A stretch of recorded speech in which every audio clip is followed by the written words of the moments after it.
Hola, ¿qué tal? ¿Cómo están amigos del Centro de Capacitación Raúl del Campo Junior? Estamos con otra entrevista más, una semana más y otra entrevista más. Estamos con una estrella del deporte mexicano, una medallista de bronce en Londres 2012. Laura Sánchez, ¿cómo estás? Hola, muy buenas tardes. Muy bien, muchas gracias. Un placer estar el día de hoy con ustedes y lista para lo que viene. Perfecto, pues te presento a Víctor Lona, Sebastián Jiménez, a Héctor Hernández. En un ratito va a estar también con nosotros Josué Guzmán para hacerte las preguntas pertinentes. Así que para empezar hablando con la clavadista mexicana, le dejo la palabra a Sebastián Jiménez. Sebas. Hola Laura, mucho gusto, Sebastián Jiménez. Primero que nada, un honor tenerte aquí. Y bueno, mi pregunta inicial es, cuando tú eras una niña, o sea, sí, prácticamente de 5 a 7 años, tú estabas más interesada en la danza que en los clavados. Sabemos también perfectamente que tu mamá fue la que les pedía que supieran nadar y justamente en una clase que no llegó tu profesor fue cuando te aventaste a tu primer clavado. ¿Cómo fue que te nace este gusto o esta preferencia por los clavados y decidiste dejar de lado la danza, que era lo que te gustaba en un principio? Mira, fue complicado tener que elegir porque ya no se podían combinar las dos cosas. Ya no podía ir a mis clases de danza 3 veces a la semana y tomar clases de clavados toda la semana, pero me gustaba más la sensación de estar en el agua, de brincar, de poder controlar mi cuerpo en el aire. Toda la gama que me ofrecía la posibilidad de tirar un clavado era más atractivo para mí que el estar bailando nada más. Entonces creo que el factor de que pudiera estar en contacto con el agua, que fuera un ambiente de niños más grande también tuvo mucho que ver. Éramos 50 niños que empezamos a tirar clavados en la misma clase, entonces era mucho más dinámica, era más divertida, eran más juegos y esto ayudó mucho. Pues esto ayuda a que cualquier niño se enganche con el deporte, ¿no? Y te guste, pues yo iba, jugaba, corría, brincaba y eso era lo que yo quería hacer. Sí, perfecto. Era lo que más te emocionaba, lo que te enamoró desde un principio. Ahora bien, recorriendo ya, pasando unos cuantos años, tuviste tu primera competencia aquí en la Ciudad de México. ¿Cómo fue esa primera competencia? ¿Cómo te fue? ¿Cuáles fueron tus sentimientos? Pues mira, no fueron años, fueron meses los que yo estuve entrenando y saqué los clavados para esa competencia y me fue mal, porque de todos los que fuimos, fui la única que regresé sin medalla de esa competencia. Yo quedé en cuarto lugar y todos mis compañeros que íbamos en categorías diferentes, todos trajeron medalla menos yo. Entonces, eso fue muy triste porque pues yo quería como ellos regresar con medallas, que sus papás vieran las medallas y yo fui la única del grupo que regresa sin medallas. Entonces, creo que fue mi primera lección de vida en el medio deportivo porque mi mamá me dijo, o entrenas más y consigues la medalla, o es el momento para que entiendas que el deporte no es lo tuyo. Y la verdad es que preferí la primera opción, entrenar más y buscar esa medalla. Perfecto, Laura. Y bueno, ya después de esta primera competencia en la que te fue mal, ya después empezaste a tener tus primeros éxitos deportivos. ¿Recuerdas tu primera medalla en una categoría infantil? Sí, la primera medalla que obtuve, la obtuve donde yo empecé a tirar clavados aquí en León, Guanajuato. Estuvieron mis papás presentes y eso la hizo muy especial porque en verdad fue la primera medalla que yo gané. Es una medalla grande de cristal que me dieron, que todavía la conservan mis papás. Y esa, pues bueno, tiene mucho valor sentimental porque fue la primera medalla que me colgaron en el cuello y ahí fue donde terminé de enamorarme y dije, ok, esto de los clavados sí es para mí. Perfecto, Laura. Y ya por último, después de esta primera medalla, ya quedaste completamente fascinada por los clavados. ¿Cómo fue ese camino desde esa primera medalla de cristal hasta tus primeros Juegos Olímpicos? ¿Cómo era tu entrenamiento? ¿Cómo era tu vida? Hoy cambió mucho. De mi primer medalla a mis primeros Juegos Olímpicos definitivamente hubo muchos altibajos, muchas experiencias muy bonitas, medallas nacionales. Me tocó la transición cuando empezó la Olimpiada Nacional. También tuve medallas de Olimpiada Nacional, pude ir a centroamericanos, a panamericanos. Fui medallista mundial de primera fuerza muy joven, a los 17 años, y que eso me da mi pase a Juegos Olímpicos de Atenas 2004, que fueron mis primeros Juegos Olímpicos. Pero mis primeros Juegos Olímpicos estuvieron marcados por una lesión en mi rodilla izquierda. Se me rompió el tendón rotuliano y eso pues no permite que yo llegue en mis mejores condiciones a Juegos Olímpicos de Atenas. Y yo creo que todo el proceso desde el 2000 hasta el 2004, un proceso de mucho aprendizaje, pero el tema de la lesión de mi rodilla sí marcó mucho lo que tuvo que ver el desempeño, el último año, 2003, 2004. Creo que fueron los años más difíciles en mi vida deportiva, pero los que hicieron que fuera una deportista más competitiva y más, pues yo me decía más aferrada a las circunstancias y al final creo que todo ayuda a que te conviertas en el deportista que te quieres convertir. ¿Cómo estás, Laura? Te mando un saludo. Me llamo Víctor y bueno, para empezar quisiera preguntarte, retomando un poco tu infancia, ¿cómo fue tu infancia viviendo en León, Guanajuato? Pues creo que tuve una infancia buena. La verdad es que yo iba a estudiar, mi mamá me recogía, íbamos a casa a comer, terminaba de comer y me llevaba al Seguro Social, que es donde yo entrenaba. Entrenaba 2 horas diarias, regresaba a mi casa, hacía tarea. Entonces, tiempo para compartir con los amiguitos casi no tenía. Y bueno, mis compañeros de clavados empezaron a ser como esos amigos, esa otra familia.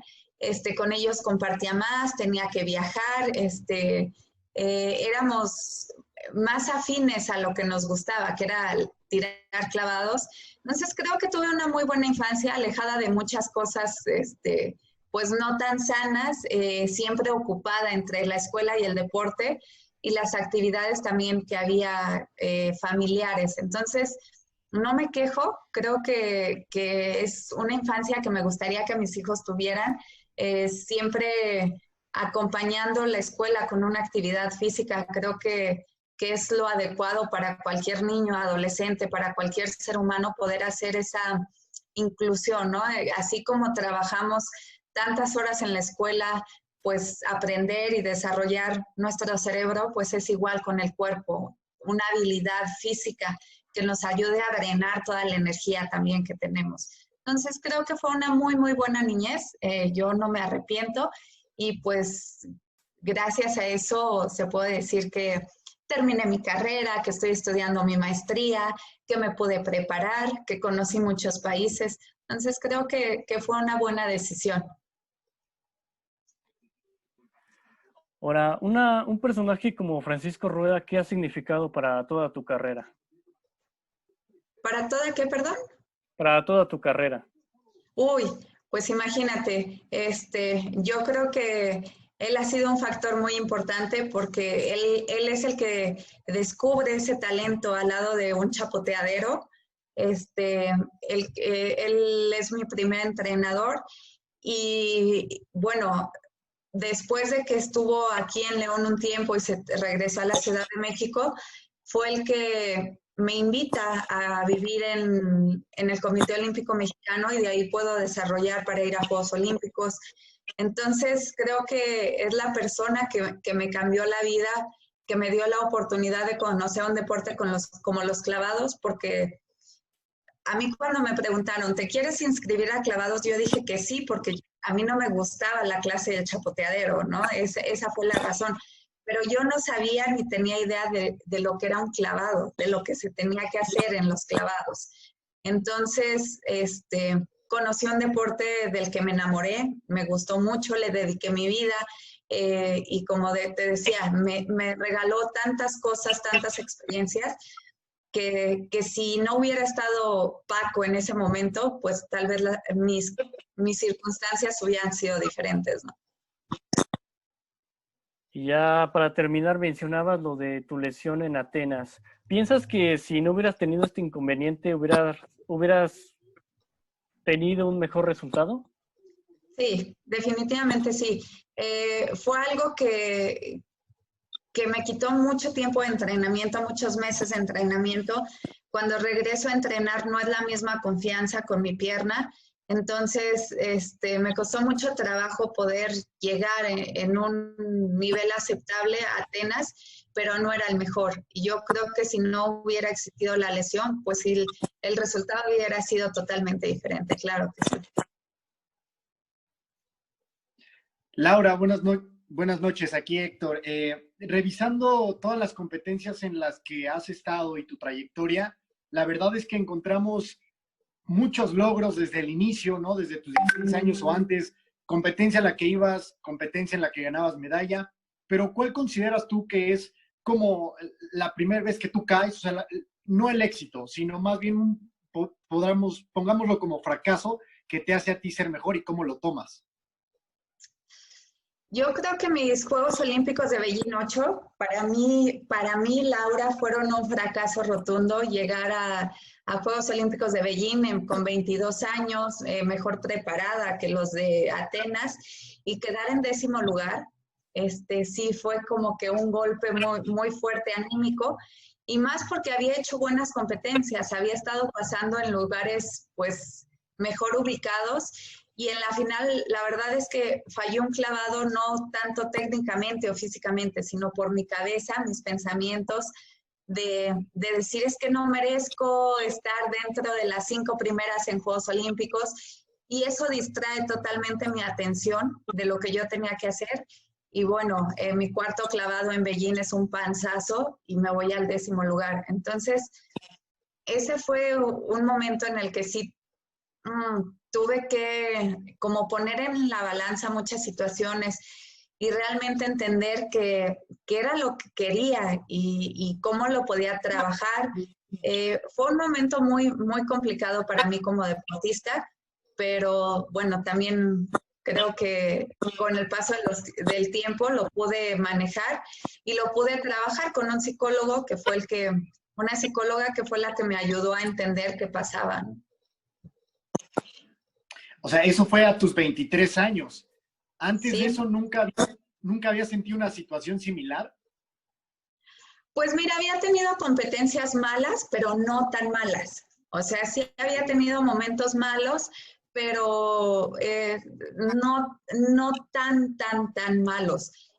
Pero Juegos Olímpicos de Beijing sí fue un momento fatal para mí. Te repito, porque iba muy bien para esos Juegos Olímpicos, porque había tenido años muy buenos y porque fallé el clavado, te digo, no porque tuviera una excusa técnica, ¿no? De decir, no, pues no llegué bien a la tabla, algo pasó, estaba muy dura. No, estaba en buen momento, llegué bien a mi tabla y lo que pasaba en mi mente antes del clavado fue lo que traicionó que ese 4.º clavado saliera bien. Ahora me llama la atención que mencionabas que pues tus compañeros se volvieron tu familia y tú has participado en nado sincronizado y nado individual, competencias en equipo e individuales. ¿Cuál te gusta más y por qué? Mira, siempre me gustaron más los clavados sincronizados, siempre. Es muy divertido tirar clavados acompañada. Durante la competencia platicas, te relajas, no es tan tensa. Solo se tiran 3 clavados difíciles, en individual son 5. No hay tantas parejas a nivel mundial, entonces la competencia es más rápida. No tienes que esperar tanto tiempo para tirar, no hay tanta competencia porque solo puede entrar una pareja por país. Y en individual es muy diferente. En individual, la primera competencia, que es la eliminatoria, llega a durar hasta 3 horas y media en terminar. Entonces, eso es muy cansado estar esperando alrededor de 40, 35 minutos en hacer un clavado y volver a esperar, te enfrías, tienes que calentar, hay más competencia porque llegan a ser 2 competidoras por país, los clavados son más exigentes, son 5 libres, entonces son diferentes y yo creo que los clavos sincronizados tienen hasta su toque divertido. Siempre me gustaron más, pero bueno, solo clasifico a Juegos Olímpicos de Atenas en sincronizado y mis siguientes 2 Juegos Olímpicos son en individual. Entonces, aunque era más difícil, pues era mi única opción y la tenía que abrazar, ¿no? Por último, ¿te gustaría que tus hijos se dedicaran a lo mismo que tú? Ay, sí, a mí me encantaría que mis hijos fueran clavadistas. Tengo un niño y una niña y a mí me fascinaría. Es más, yo te puedo decir que por lógica van a pasar por clavados. Cuando ellos me digan, mamá, a mí me gusta el fútbol y a mí el ballet, ok, en ese momento se tendrán que dividir. Pero es un deporte muy bonito y la verdad vale la pena que ellos lo prueben. Si no les gusta, bueno, adelante. También tienen la posibilidad de elegir algo diferente. Josué, adelante. Laura, muy buenas noches, gusto saludarte, Josué Guzmán. Preguntarte, primero que nada, platicabas un poco de lo que eran las Olimpiadas Nacionales y a ti te tocó participar en ellas. ¿Qué significó para ti ser parte primero de una Olimpiada Nacional? Porque sabemos que ha sido semillero de talento de muchos mexicanos que ahora nos están representando tanto en Juegos Olímpicos como en Juegos Paralímpicos. Pues fue algo muy padre. Fíjate que cuando yo tiraba clavados, la única competencia importante que teníamos era el nacional de clavados. Entonces, cuando integran una Olimpiada Nacional, que esta es tomada en cuenta para formar parte de las selecciones nacionales, pues le daba un toque diferente, ¿no? Y un toque de nervios. Ya había 2 competencias al año, el nacional de clavados y la Olimpiada Nacional. Y la Olimpiada Nacional cuando inició, pues eran todos los deportes en un estado, se buscaban sedes o hoteles muy cercanos, entonces se vivía la fiesta diferente, ¿no? Se sentía como que convivías con otros deportes, podías ir a ver otros deportistas competir. Entonces, para mí fue muy bonito porque fue la idea como de unos Juegos Olímpicos, ¿sabes? En chiquito, para niños, o sea, infantiles, juveniles. Y creo que ha sido una decisión muy acertada porque, como bien tú lo mencionas, se detectaron varios talentos, de ahí salieron enclavados. Yo te hablo que casi toda la selección en la actualidad pasó por Olimpiada Nacional. Y eso habla de que fue un proyecto que detectó talentos, que no nada más los detectó, sino hizo el desarrollo y están culminando en Juegos Olímpicos, muchos de ellos peleando medallas en Juegos Olímpicos. Y creo que fue un trabajo muy bonito, ¿no? Que cambió la vida de muchos niños, de muchos jóvenes. Y finalmente el deporte es eso, es tocar la vida de cada niño, de cada joven que le entrega tiempo a una actividad deportiva.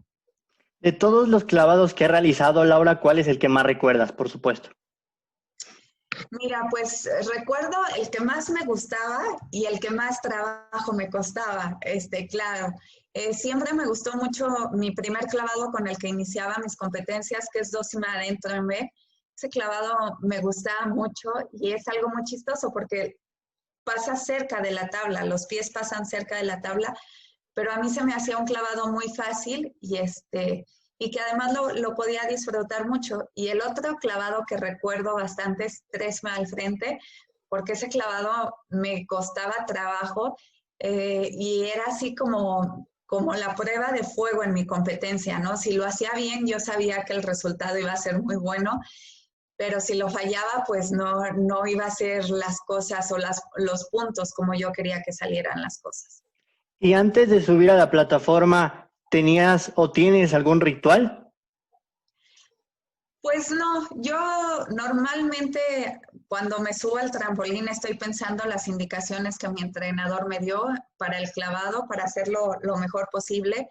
Siempre hay detalles que te tienen que recordar, cómo subir brazos, girar los brazos más rápido, tener tu punto de referencia, abrir fuerte, colocarte para la entrada, apretarte. Entonces, pues como que los segundos o el tiempo para hacer un clavado pasa tan rápido que la cabeza necesita estar ocupada en los detalles técnicos para poder hacerlos mejor en una competencia. Perfecto, Laura, muchas gracias. Laura, yo quiero regresarme un poquito, ¿no? Para muchos de los que no practicamos clavados, teníamos muchas referencias desde tiempos atrás de medallistas olímpicos mexicanos en clavados, y hay muchos, ¿no? No quiero mencionar a uno en particular, pero todos eran, antes de que tú empezaras a practicarlo, hombres, ¿no? La única referencia que yo tenía no practicando era Marijose Alcalá dentro de las mujeres, aunque no fuera medallista olímpica. ¿Ella era tu referencia? ¿Ella era tu modelo a seguir o tenías otros en el deporte? Mira, yo siempre, a mí me tocó todavía competir con Marijose Alcalá. A mí me tocó ver tirar a Fernando Platas. Los Juegos Olímpicos de Sydney, donde Fernando gana su medalla de plata, yo ya vivía en el Comité Olímpico. De hecho, recuerdo perfectamente que cuando él compitió, nosotros, y te digo nosotros porque en ese entonces entrenaba con Rommel, con Paola, éramos bastantes en el equipo. Bajamos colchones al cuarto de una de nuestras entrenadoras, que era Marta de gimnasia, y pusimos los colchones, las cobijas en su cuarto, porque Fernando compitió en la madrugada en México, para ver su competencia y ver cómo ganaba su medalla de plata en Juegos Olímpicos. Nosotros gritamos y bailamos y la festejamos, porque lo veíamos entrenar todos los días, todo el tiempo, casi al lado de nosotros. Entonces, ellos eran referente. En clavados no hay así como que hay Fernando Platas es hombre y yo, Laura, no me identifico. Claro que no, es el trabajo que ves, la disciplina, la constancia, la dedicación, el tiempo. Fernando es un clavadista totalmente, o fue un clavadista muy dedicado, muy disciplinado, muy entregado a lo que hacía. Entonces yo quería ser como Fernando Platas, yo quería ser medallista olímpico. Claro que Marijose Alcalá estaba en su mejor momento, ella fue medallista mundial, entonces sí eran referentes, pero claro que lo que mi cabeza quería era llegar a una medalla olímpica. Entonces, para mí, gente que motivó, que me inspiró, pues fueron todos ellos, ¿no? Porque compartí, porque entrené no con ellos, no fui parte de su equipo, entrenamos con entrenadores diferentes, pero sí nos veíamos a la hora de entrenar. Entonces, eso era muy grato para una niña de 12, 13, 14, 15 años, estar entrenando al lado de clavadistas consagrados, pues era todo un honor, ¿no? ¿Y hay alguien en otro deporte que era también tu modelo a seguir? Ay, pues había muchos. Mira, a mí me tocó, cuando yo vivía en el Comité Olímpico, conocí a Luz Acosta, y de hecho ella me ayudó muchísimo con lo de la lesión de mi pierna, mi rehabilitación, a los fortalecimientos. Ella me enseñó a cargar, a cargar pesas con buena técnica, me enseñó un envión, un arranque, y eso era la convivencia de estar en el Comité Olímpico. Me tocó ver entrenar a Ana Guevara cuando Ana Guevara era... Y claro que yo siempre admiré mucho su trabajo, su constancia, su dedicación. Alejandro Cárdenas, es que a la misma Soraya, yo tuve la oportunidad, y eso agradezco, de compartir con muchos de los grandes, y a todos ellos, pues yo los reconozco, los admiro, y la verdad es que para un adolescente, porque en ese momento yo todavía era una niña, un adolescente, estar viendo cómo trabajaba un deportista ya de alto rendimiento, de alto nivel, pues eran un ejemplo a seguir, ¿no? Oye, ¿y no te cargaba a ti Luz Acosta de repente? ¿No me qué, perdón? ¿Te cargaba con la fuerza que ella tenía? No, bueno, ella es fuertísima, pues no a ese nivel, pero no, Luz La verdad es que mis respetos, yo disfruté mucho cuando le dieron su medalla, tuve la suerte de estar ahí, de verla competir en Juegos Olímpicos de Londres.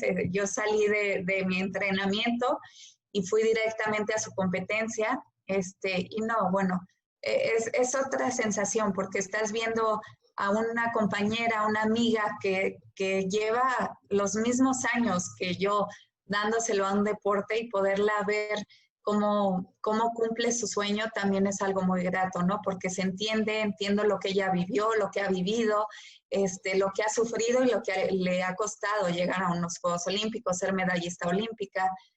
Creo que el conocer las historias de los deportistas que han logrado llegar a su meta es algo muy bonito que te deja el deporte. Oye, Luz, nos va a cortar en un momento el sistema y queremos pasar directamente a hablar de tu competencia en Londres, que entrar en el interior de ese tema. ¿Te parece bien si cortamos tantito la transmisión y te vuelvo a pasar el link para entrar con ese tema? Sí, claro. Perfecto. Ahorita regresamos entonces. Ok.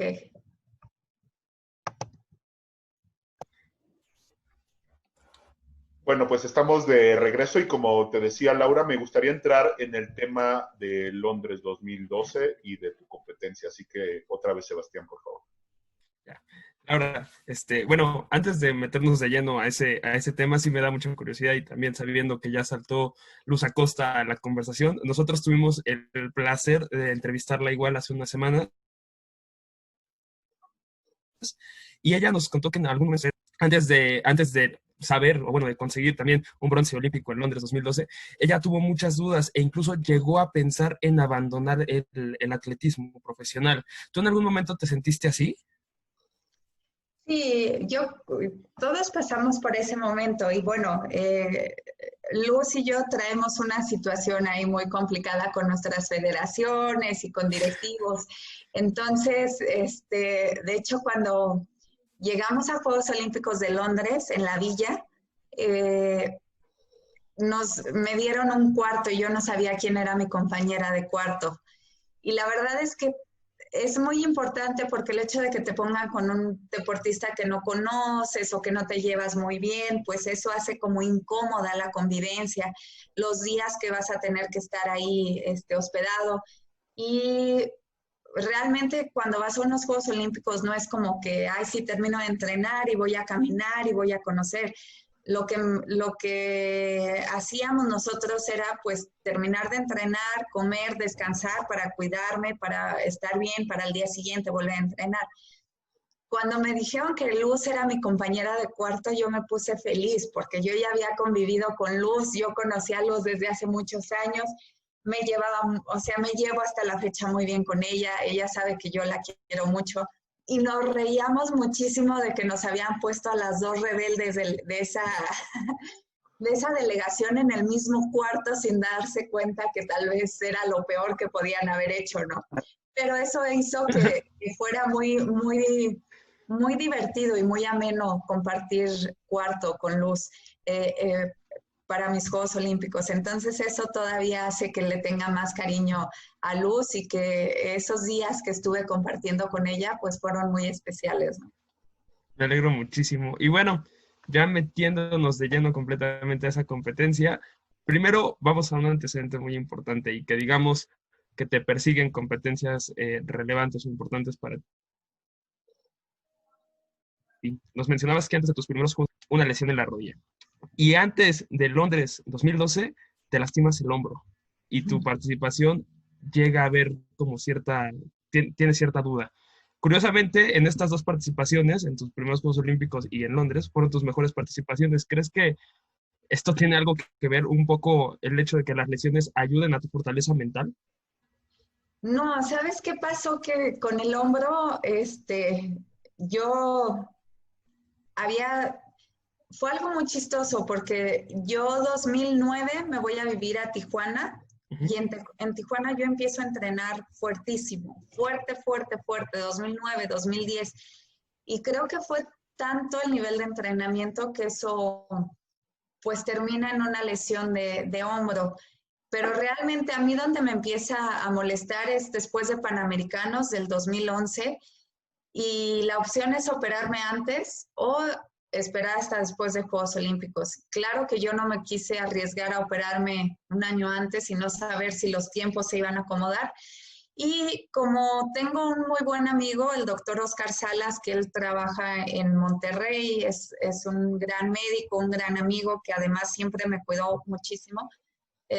Con él tomamos la decisión de aguantar para después de Juegos Olímpicos del 2012 y él hace que el hombro realmente me funcione bien hasta después de Juegos Olímpicos. Entonces yo te puedo decir que en Juegos Olímpicos yo no me acordaba del dolor de mi hombro, o sea, yo ni por aquí me acordaba de la lesión, del dolor, y creo que el poder contar con esa gente que conoce muy bien del tema deportivo fue la que ayudó bastante a que sí llegara con una lesión, sí después de Juegos Olímpicos me tuve que operar, pero durante todo ese proceso no hubo una molestia que me impidiera como tal entrenar o parar los entrenamientos. Entonces creo que, y de Atenas fue muy diferente, ¿no? De Atenas sí me dolía la rodilla, en verdad no podía brincar como yo quería, no le tenía confianza a mi pierna de que me quedara bien.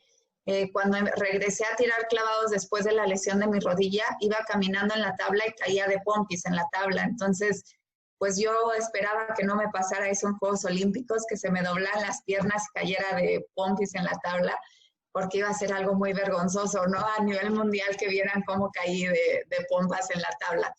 Entonces fueron dos lesiones en dimensiones muy diferentes. Y bueno, ya pasando directamente a la competencia, ¿recuerdas la primera sensación la primera sensación, la primera emoción que sentiste al momento de entrar a la fosa de clavados, a ver a tus competidoras? ¿Recuerdas todo lo que sentiste? Sí, sentí muchos nervios, te podría decir que hasta mucho temor, mucho miedo, porque yo tenía muy claro que Juegos Olímpicos de Londres iban a ser mis últimos Juegos Olímpicos. Entonces, esto ponía o tensionaba más mi última competencia, porque yo realmente lo que quería era hacer una competencia buena y que yo me pudiera despedir de mi deporte con esa tranquilidad, que había hecho lo mejor, que había hecho la competencia de mi vida y me había alcanzado para lo que me hubiera alcanzado. Yo recuerdo perfectamente que esa final de Londres fui la última clavadista en llegar. Ya estaban las 11 competidoras o las 11 clavadistas calentando. Ellas ya en la alberca, yo estaba apenas llegando en el autobús. Y bueno, pensando que tenía que hacerlo bien, que era mi última oportunidad, que me había preparado mucho para ese momento. Pero ya cuando por fin me paro en la tabla, pasa algo bien chistoso. Yo tenía que hacer el clavado que más me gusta, 2 adentro, y me temblaban las piernas y no me dejaba tirar porque me temblaban las piernas. O sea, se veía como las piernas me estaban temblando. Entonces, eso fue algo que de momento me impactó y me asustó porque dije, no puede ser que los nervios me estén ganando de tal forma que no pueda hacer los clavados y que además todos vean cómo me están temblando las piernas, ¿no? Me tuve que quitar de la tabla y moverme, y en eso estaba parada una compañera, una canadiense, y no sé por qué razón la volteé a ver y vi sus piernas y vi que le estaban temblando de la misma manera que a mí. Entonces ahí como que Laura descansó y dije, ok, no soy la única que está nerviosa, no soy la única que entiende que está en una final olímpica y esto es normal, entonces estoy dentro de lo que estamos sintiendo las 12 que estamos aquí. Y eso ayudó para que yo me pudiera relajar y entender que pues todas somos de carne y hueso, ¿no? Y que no nos estamos jugando 1 año, 2 años. En mi caso, pues yo ya eran mis terceros Juegos Olímpicos, entonces ya eran muchos años de trayectoria, de dedicarle a los clavados, y que finalmente yo lo quería ver reflejado en algo bueno para mí, que me dejara feliz a mí. Perfecto. Y ahora bien, pasando a tus competidoras. Evidentemente las chinas arrasaron desde un principio, fueron las dominadoras totales, pero después de ellas, ¿quiénes eran las clavadistas que más te estaban preocupando? Teniendo en cuenta que estabas compitiendo contra Charlene Strayton, Jennifer Abel, Cassidy Krug, o sea, mujeres que también tenían un promedio bastante constante. ¿Quién era la que más te imponía o la que más admirabas en ese momento? Mira, yo creo que la más sonada para ganar medalla en esos Juegos Olímpicos era Tania Cañoto, era la italiana, Sí.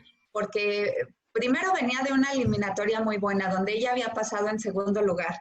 Volvió a tirar la semifinal o volvimos a tirar la Sí. semifinal y ella volvió a quedar en segundo lugar. Sí. Entonces era de las rivales más fuertes. Estaba claro, estaban 2 canadienses, 2 americanas, estaba Australia, estaba Italia, sin dejar atrás las 2 chinas. Entonces, yo te puedo decir que éramos como 6 competidoras que estábamos peleando una medalla. Y eso hacía muy interesante porque más o menos todas somos de la generación, ¿no? O de la misma edad. Entonces, ya teníamos varios Juegos Olímpicos viéndonos, compitiendo juntas. Y bueno, era muy interesante. Bien, y ya por último, para terminar, tus calificaciones en la ronda final fueron literalmente constantes, pero bueno, fueron muy constantes, pero se vio un incremento exponencial en tus participaciones y al contrario, lo contrario le pasó a Tania Cañoto. Ella más bien bajó su nivel. ¿Crees que tiene que ver mucho la fortaleza mental? ¿Crees que tuviste un momento de inspiración? ¿Qué fue lo que te hizo sobresalir a la gran favorita italiana? Mira, lo que pasa que, bueno, Tania como favorita tenía pues esa presión de ser la favorita, las gradas, tenía mucho público a favor y bueno, yo la verdad es que no pude ver bien su competencia, pero yo creo que lo que yo fui haciendo es ir concentrándome en mis clavados, en clavado tras clavado tras clavado. Ya cuando llega el último clavado y yo veo el tablero, pues veo que voy en tercer lugar. Entonces lo que yo tenía que hacer era hacer mi clavado lo mejor posible y de ahí dependía lo que hicieran las demás, ¿no? Porque muy cerquita de mí estaba la americana y luego 2 puntos abajo estaba Tania. Entonces era una competencia todavía cerrada que cualquiera con un buen clavado podía estarse llevando esa medalla. Y lo que pasó con Tania es que ella hizo 360 puntos desde la primera competencia, o sea, ella hizo 360 puntos en la eliminatoria, 360 en la semifinal, y bueno, en la final ya bajó su rango y para poder estar en las medallas sí tenías que estar pues rozando los 360 puntos, que fue lo que yo hice y la diferencia pues fue mínima.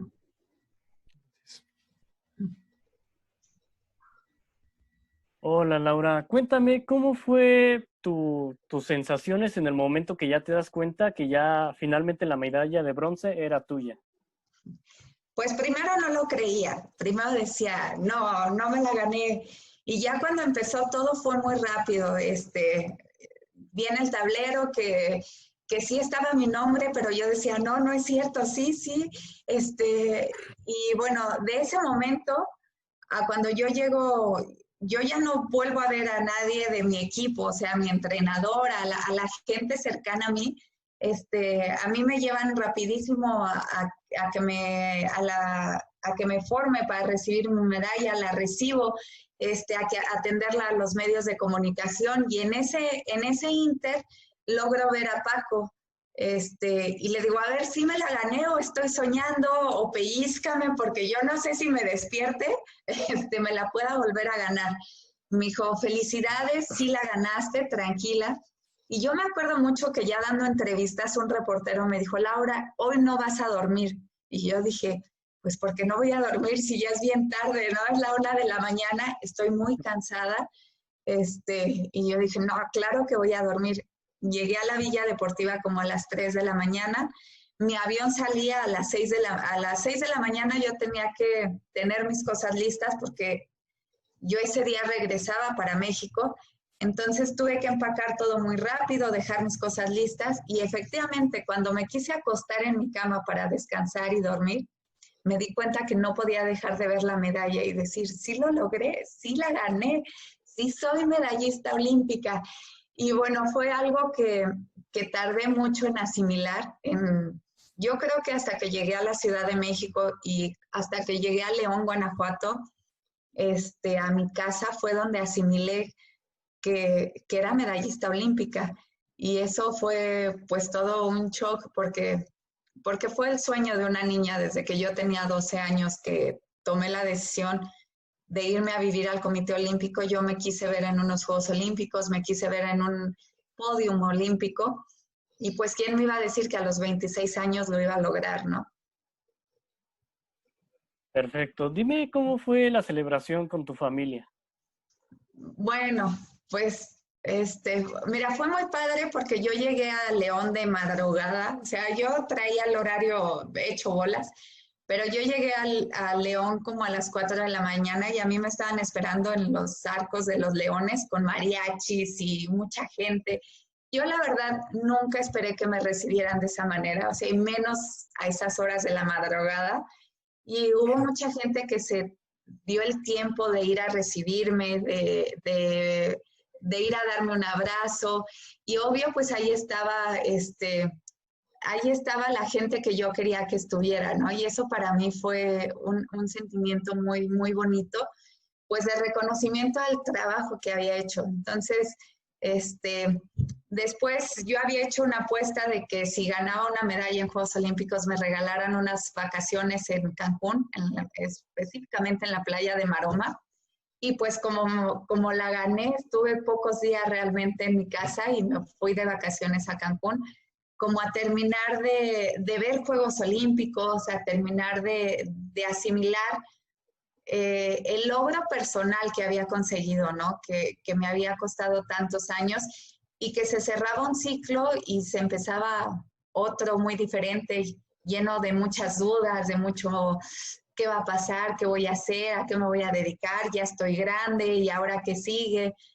Muchas otras cosas que también tenía que poner bien claras. Y por último, Laura, ¿qué tanto cambió tu vida y tu carrera después de este importante logro? Pues mira, así como que un cambio de que digas, ay no, mi vida dio un cambio total, no. Lo que cambió es que ahora creo más que nunca que el trabajo, la dedicación, la constancia, tienen una recompensa, que todo eso mata muchas veces el talento. Yo creo que en el mundo hay clavadistas mucho más talentosas que yo, claro que sí, pero la dedicación que yo le di, la constancia, la paciencia, el amor con lo que lo hice, la disciplina, creo que esos son factores que pueden matar muchas veces que que no seas tan talentoso para hacer algo. Entonces, eso fue lo que a mí me dejó mi medalla olímpica. Me dejó sentirme una mujer completa y satisfecha por todo el tiempo que le dediqué, pero también que son momentos y que los momentos pasan, ¿no? Y que no te puedes estancar ni vivir de un recuerdo, de un momento.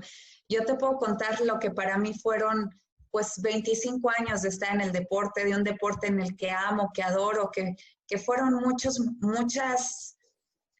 competencias, muchos triunfos en diferentes dimensiones, que la medalla en Juegos Olímpicos para mí ha sido la cereza de mi pastel, pero del pastel de los clavados. Y ahí queda. Pero la vida es más que eso, la vida es mucho más que eso. Entonces tampoco me puedo quedar y vivir en esa etapa de la vida. El ser humano tiene que evolucionar, tiene que cambiar, tiene que modificarse. Y eso también es algo que he aprendido del deporte. Entonces, el deporte, la medalla olímpica eso me enseñó, y que también tienes que aprender a guardarla y a seguir buscando eso que te motiva, eso que te hace levantarte cada mañana para ser una mejor persona, para ser una mejor versión de la mujer Laura Sánchez, ¿no?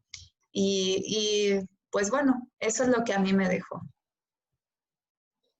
Laura, mencionas que tú conviviste con los grandes del olimpismo mexicano. Pero dimensionas que tú estás dentro de esas grandes del olimpismo y qué tan separada está la Laura Sánchez que se subió al podio de la Laura Sánchez persona, de la Laura Sánchez mamá. Pues sí, son dos Lauras muy diferentes, ¿no?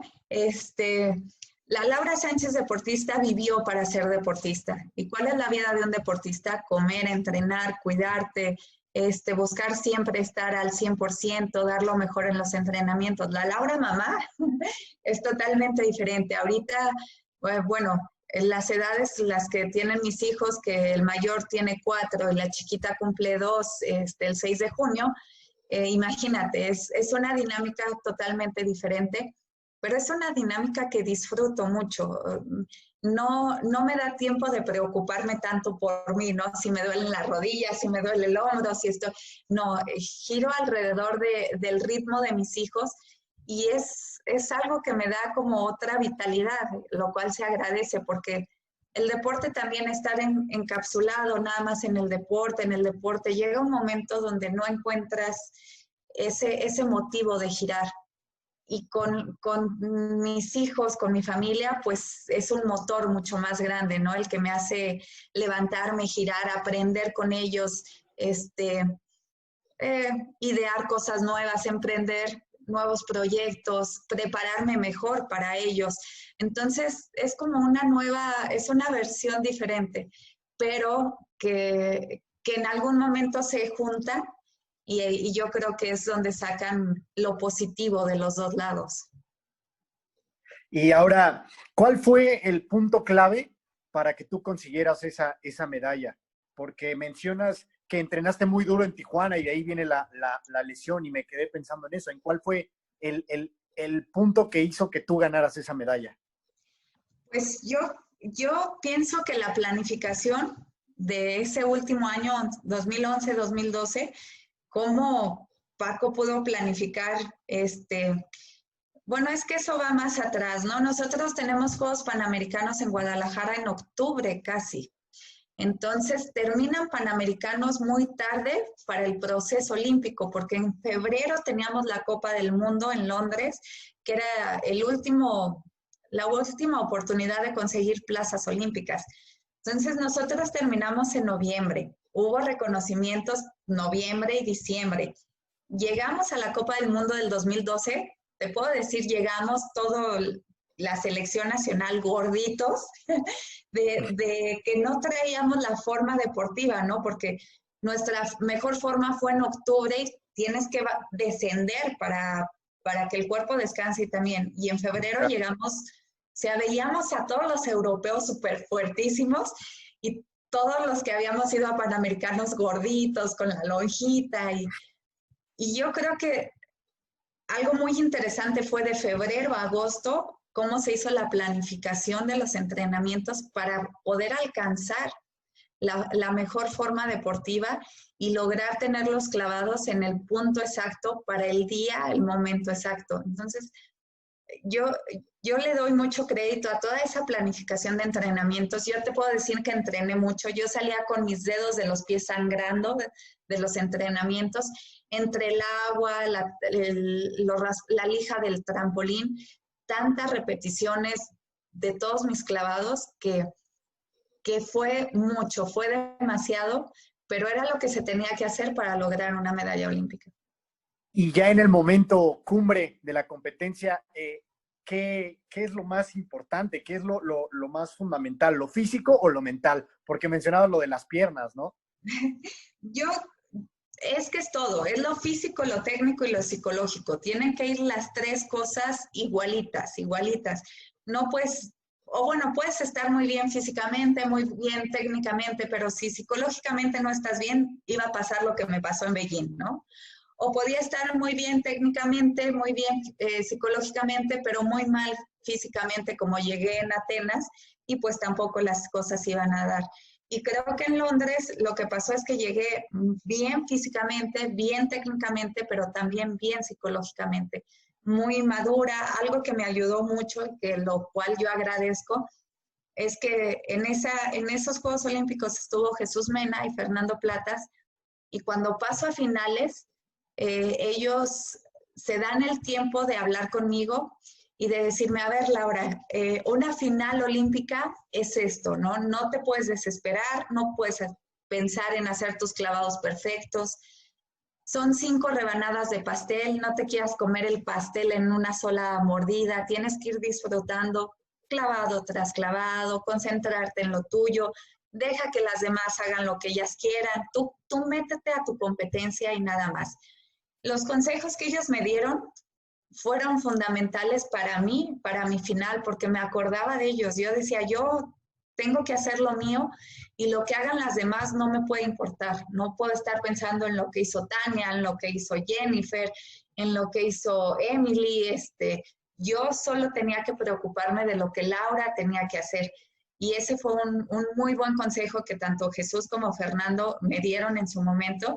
Y yo los veo y hasta el día de hoy les agradezco que ellos como medallistas olímpicos se tomaran el tiempo de regalarme sus experiencias y sus vivencias. Y gracias a eso yo pudiera enfrentar una competencia tan importante, pues con unos ojos diferentes. Y por último, Laura, ¿cuál es el proceso para elegir tú los clavados que vas a tirar en una final olímpica, por ejemplo? Pues los vas acomodando según tu estrategia. Yo siempre empecé con el que me gustaba para tirar los nervios, yo decía, después metía uno pues fácil todavía, el tercero empezaba a hacer mis clavados con estribo, el cuarto siempre fue yo siempre metí en cuarto lugar el clavado que me costaba más trabajo y el quinto uno que yo sabía que podía controlar, ¿no?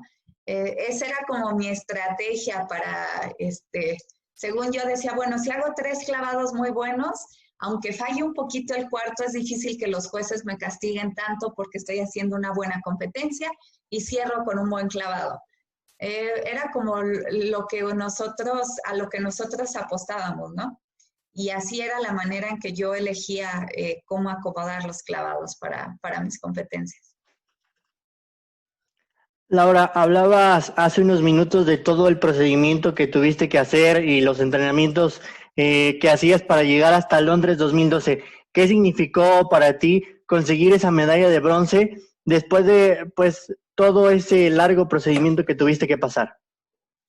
Pues fue la recompensa a todo ese largo proceso que pasé. Fue el premiar todo esa constancia, esa dedicación, ese tiempo.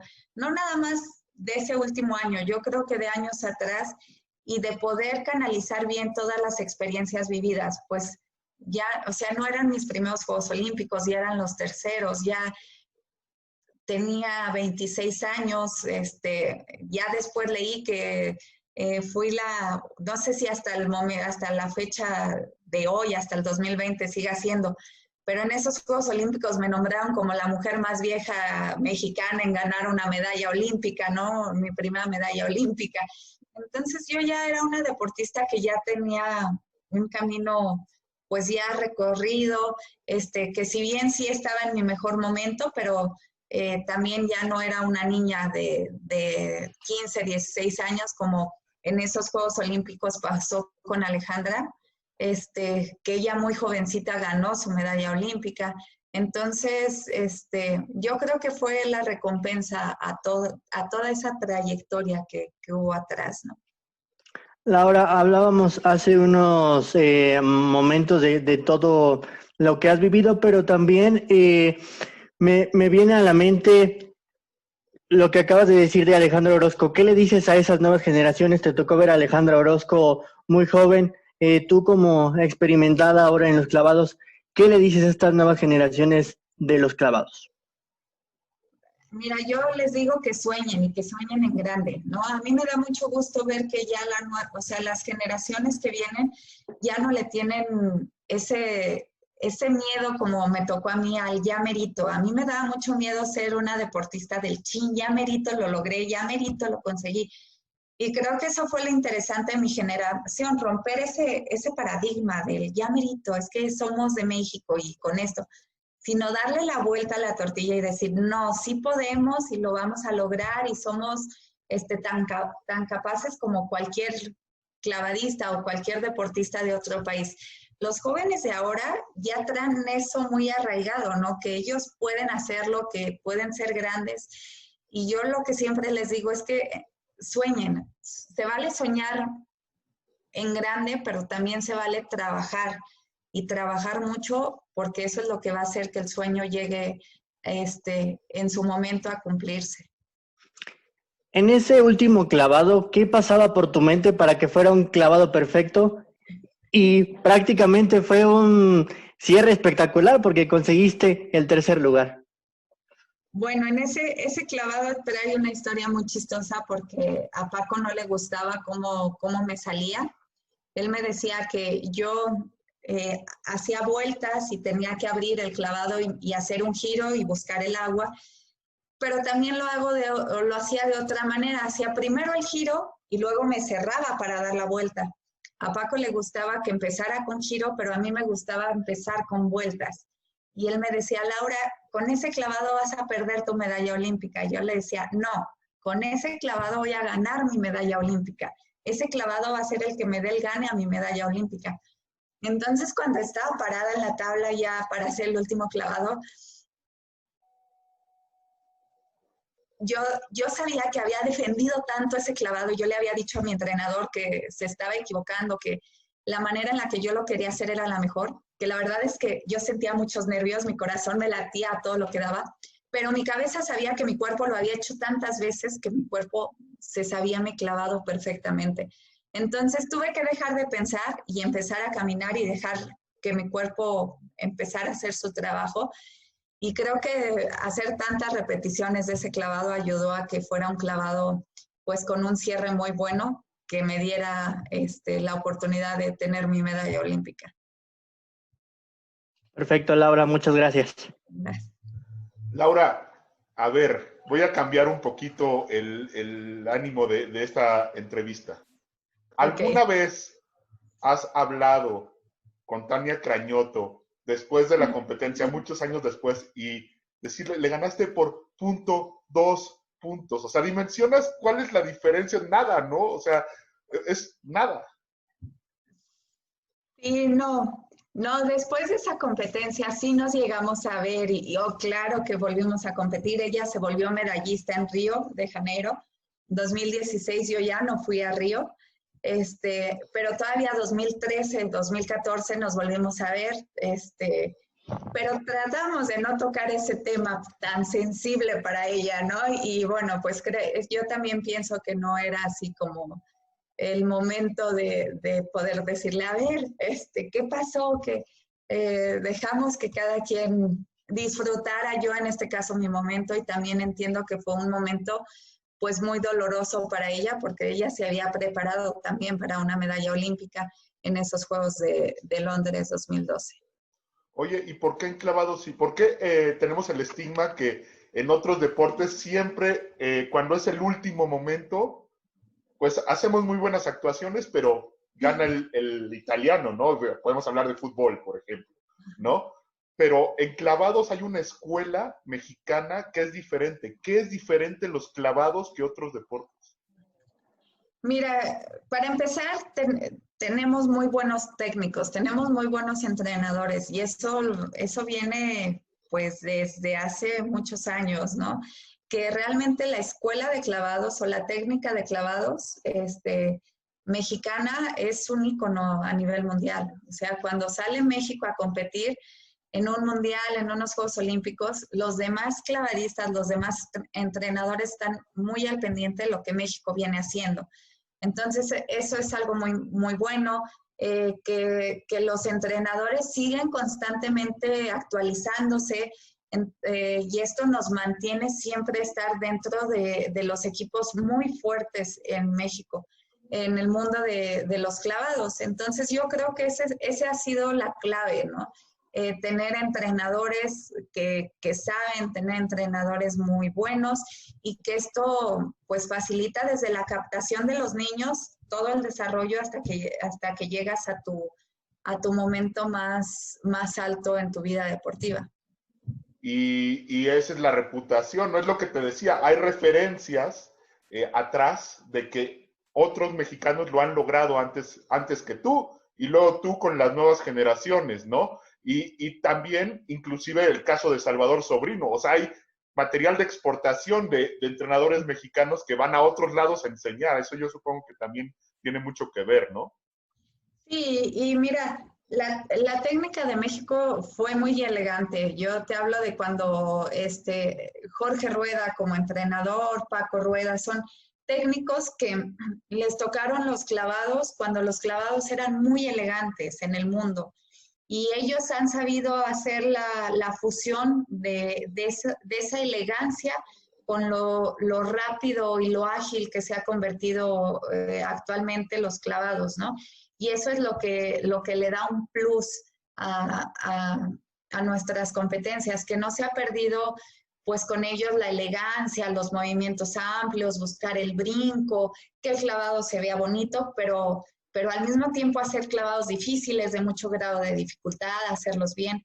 Eso es algo que México tiene un gran tesoro tanto con Jorge como con Paco, y creo que el secreto va a ser en cómo podamos pues recuperar todos los conocimientos que ellos tienen, ¿no? O no dejarlos perder. Ese va a ser un buen trabajo a futuro. ¿Es imposible ganarle a los chinos?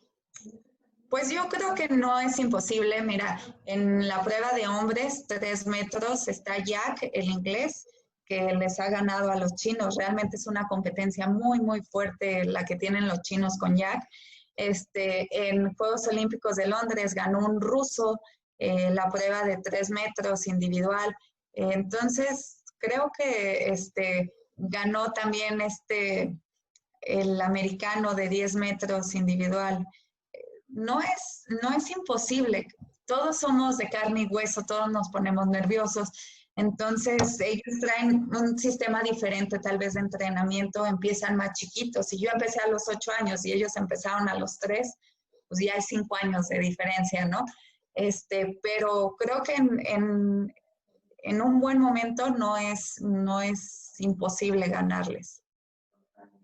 Nos quedan otra vez 3 minutos para que nos corte. Te quería preguntar, abusando de tu confianza, queríamos hacer una última ronda con una pregunta para cada quien, ya para cerrar, para hacer conclusiones. ¿Podemos hacer una reunión más rapidísima? Ok, sí. Vale, perfecto. Gracias. Gracias. Pues muchas gracias, Laura, y me gustaría empezar con las conclusiones de esta entrevista, que de verdad agradecemos infinitamente porque ha sido maravillosa y muy instructiva para todos nosotros, así que cedo la palabra de nuevo a Sebastián. Laura, de nuevo, nada más decirte muchas gracias por esta entrevista. De verdad ha sido un deleite poder platicar contigo.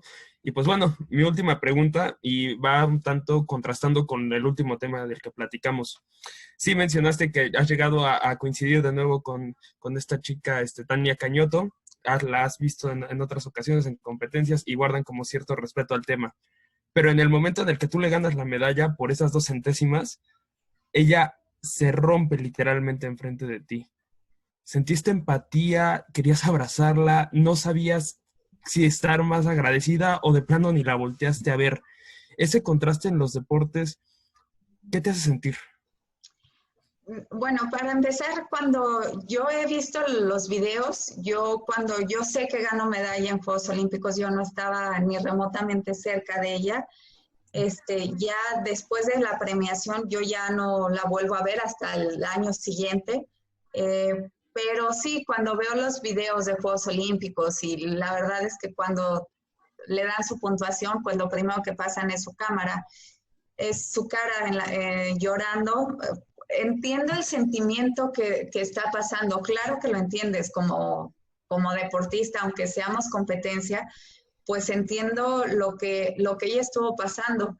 Te repito, todas o las 12 que estuvimos en esa final, pues nos preparamos para lo mismo, para pelear una medalla en Juegos Olímpicos. Entonces, yo creo que si hubiera estado cerca, pues sí, me hubiera acercado a saludarla, a abrazarla, porque llevamos muchos años compitiendo juntas. Entonces, sí hay cierta competencia, pero siempre también hay respeto, ¿no? Hay respeto al trabajo, hay respeto a las competidoras, y creo que eso nunca se debe de perder. El juego limpio es algo que es el estandarte de unos Juegos Olímpicos. Entonces, el respeto, el valorar también el tiempo, el trabajo del contrincante, pues eso no te hace ni más débil ni más fuerte, ¿no? Simplemente tal vez tuve un mejor día yo, y por eso las cosas se me dieron a mí, pero el nivel, cualquiera de las 12 que estábamos ahí, teníamos el nivel suficiente para ganar una medalla en Juegos Olímpicos. Muchas gracias. Bueno, Laura, un acontecimiento bastante importante en tu vida que estuviste buscando durante mucho tiempo, aparte de la medalla olímpica, fue el convertirte en mamá. Después de varios intentos, finalmente lo consigues. Cuéntame cómo fue el sentir que finalmente habías quedado embarazada. Ay, mira, fue la medalla olímpica, y cuando por fin cuando por fin me dicen que voy a ser mamá, porque la verdad es que yo después de Juegos Olímpicos del 2012 dije, no, pues me embarazo y chance y me da tiempo de llegar a Río, ¿no? Ya en buen momento como mamá y todo. Y ya sabes, empiezas a planear mil cosas, y cuando te empiezas a dar cuenta que las cosas no están saliendo como tú las planeaste, y en algo tan natural, es un tema como que tan natural para las mujeres, decir, ay, pues quedé embarazada, ¿no? Es bien fácil y todo tiene que girar muy fácil. Y yo entré en ese proceso de entender que no era tan fácil, que no era tan sencillo para mí. Y bueno, pues yo sí me di a la tarea de recurrir a inseminaciones in vitro, las cuales fallaron. Entonces a mí me dijeron, ¿sabes qué? Tienes un 10% de posibilidades de ser mamá. En el 2014 yo decido ya no seguir intentándolo, y empiezo a hacer pues los trámites para adoptar bebé, porque yo quería ser mamá, ¿no? Y decía, bueno, si no es hijo sanguíneo, que sea hijo de corazón, y vamos a hacer el proceso de adoptar un bebé. Y estábamos en todo ese proceso de la adopción entre 2014 y 2015, yo ya preparándome para un año pues muy fundamental, que venían Panamericanos, Mundial, selectivo para Juegos Olímpicos de Río, y todo ese proceso. Yo estaba, lo recuerdo perfectamente, era febrero, vinieron gente de México a hacerme una entrevista para el 14 de febrero, y yo llorando dije, no, pues a mí lo que me falta es ser mamá. O sea, eso es todo lo que yo le pido a la vida, por tener la oportunidad de ser mamá de una manera u otra, y espero conseguirlo.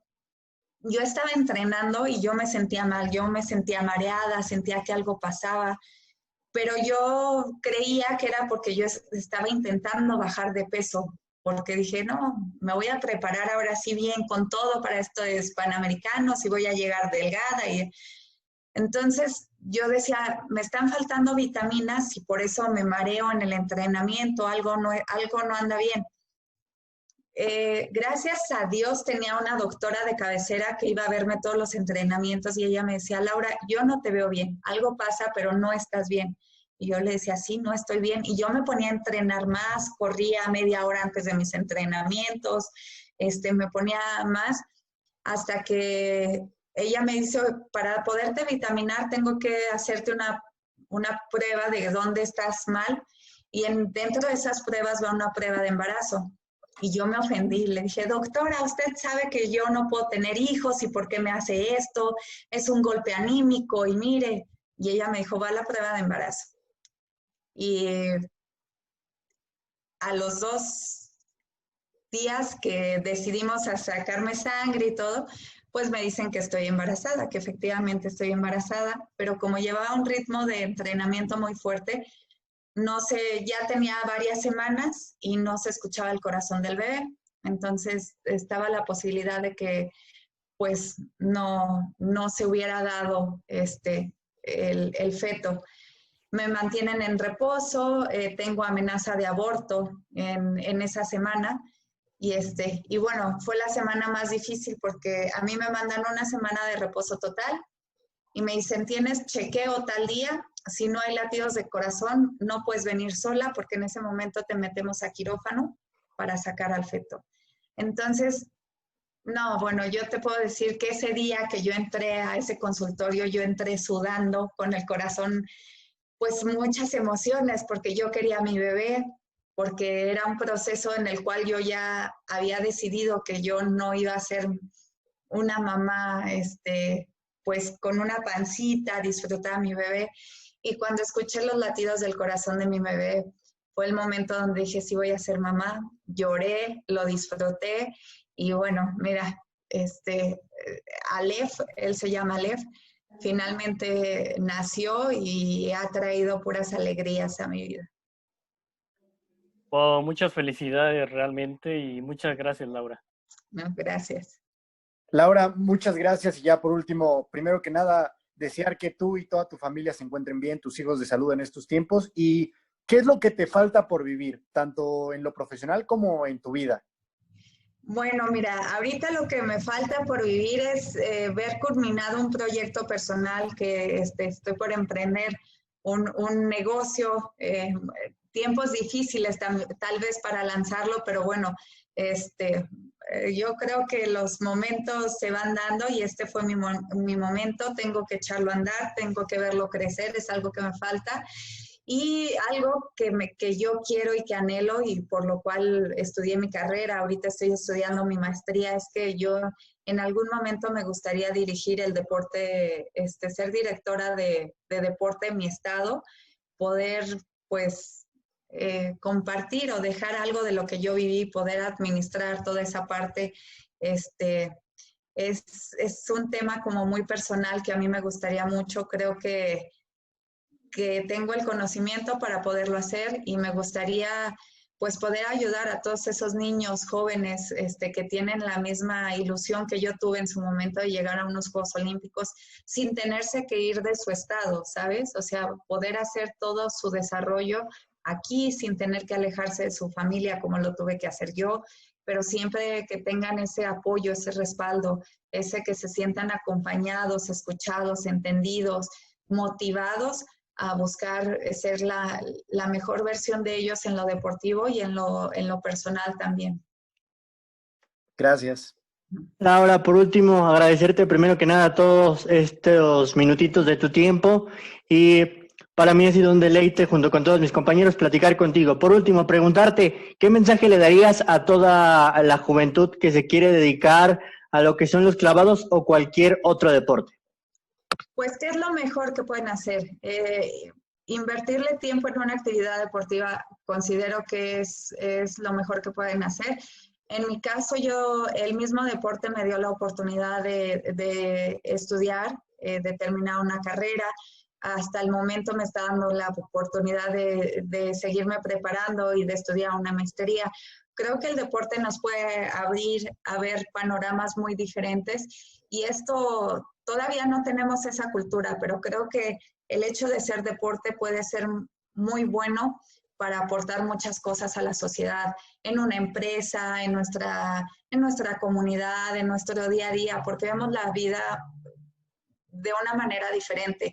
Y desde chiquitos estamos acostumbrados a una disciplina, a estar venciendo retos, a estar venciendo miedos. Entonces, tenemos ese entrenamiento a ser gente muy tesonera, muy emprendedora, y creo que es lo que hace falta en la actualidad, motivar a nuestros niños, a nuestros jóvenes desde chiquitos, que con trabajo y dedicación las cosas van a salir y pueden venir cosas muy buenas. Y ya una vez que terminen su vida deportiva, poder aprovechar a toda esa gente en diferentes pues ámbitos laborales a que desempeñen lo mismo que han venido haciendo desde hace muchos años, ¿no? Con la misma dedicación, el mismo empeño, la misma constancia. Entonces, es lo mejor que pueden hacer, a mi punto de vista, apostarle al deporte sin descuidar lo académico, porque no están peleados, van juntos, siempre van de la mano. La mente con el cuerpo tienen que ir bien manejados y bien enfocados. Somos lo mismo. Entonces, hay que trabajar la cabeza para poder trabajar mucho mejor el cuerpo.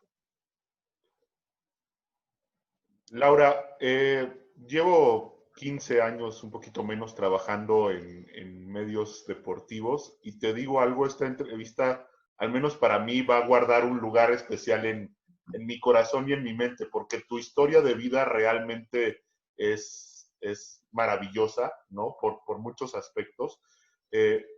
Y siempre les digo yo a mis alumnos, aquí están 3 de ellos, Sebastián tuvo algún problemilla, justamente lo que una de tus respuestas, que nunca se pongan límites, que no dejen de soñar.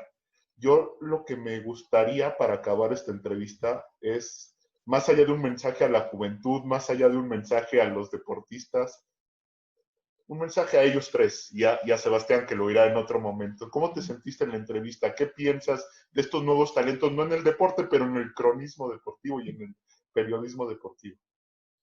Pues muy contenta, me sentí muy bien. Creo que fueron preguntas muy dinámicas, muy padre para mí como deportista, pues compartir con ellos mi historia desde que empecé, muy bien planificado desde que era niña, la competencia de Juegos Olímpicos.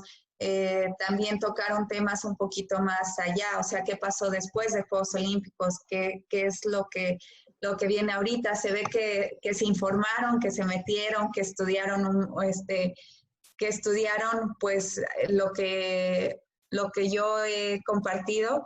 Entonces, eso se agradece siempre, que sean gente que conoce, que saben a quién van a entrevistar. Y yo lo que les puedo decir es que, como tú dices, se vale soñar lo más alto, lo más lejos, y que en el camino vamos a encontrar mucha gente que les va a decir, es que no lo van a lograr, es que como creen, es que solo es para gente que tiene contactos, pero no es cierto. Ese es como un poquito los paradigmas que cargamos. Y yo creo que es difícil picar piedra, es difícil decir no es cierto y vamos por más, pero finalmente vale la pena, porque si ustedes pican piedra y hacen el caminito, le están abriendo el camino a mucha gente atrás, a muchos jóvenes. Y cuando lleguen lo van a disfrutar mucho, pero no nada más van a disfrutar su éxito, sino lo van a ver con una madurez diferente que les va a poder ayudar y que entiendan que el éxito es el proceso con lo que se hace todo hasta llegar al punto que cada uno quiere llegar. Disfrutando cada momento, cada etapa. Yo siempre he dicho, hay momentos muy buenos, hay momentos muy malos, pero de todos tienes que aprender y buscar lo mejor para hacerte un mejor complemento. Entonces, ese podría ser mi consejo para ustedes. Sueñen, trabajen, dediquen, sean disciplinados, porque lo van a lograr. O sea, la fórmula dice que lo van a lograr. Y no se enganchen y se enfrasquen con la gente que les diga, es que no van a poder, es que no sé, te hace falta esto, te hace falta el otro. No es cierto. Ustedes siempre, como a mí me dijeron, en lo tuyo, enfócate en tu competencia, en lo que tú puedes hacer, en lo que tú puedes mejorar, en lo que tú puedes cambiar. Y si en ese trayecto puedes ayudar a alguien más, puedes compartir tu experiencia, puedes cambiar una vida, la vida te lo va a agradecer. Siempre es bueno tener una meta fija, pero sin olvidarnos que somos seres humanos, que nos están viendo, que nuestro compromiso va más allá con lograr esto, sino con lo que dejamos en el camino a la demás gente. Yo creo que hay que hacerlo completo, hay que hacerlo como humanos y el resultado se va a dar. Entonces, pues disfrútenlo, ánimo y adelante, que esto es cuestión de tiempo, nada más. De verdad, muchísimas gracias, Laura. No te puedo explicar lo que significa para mí el que puedas dejar. O sea, hay decenas, hay menos de 70 medallistas olímpicos en México, y que alguien con esa capacidad le diga esto a mis alumnos, de verdad te lo agradezco mucho y espero que sea la primera de muchas, Laura. Ojalá, vas a ver que así va a ser. Gracias. Gracias, hasta luego, bonita noche a todos. Gracias, igual. Gracias, igualmente. Hasta luego. Bye.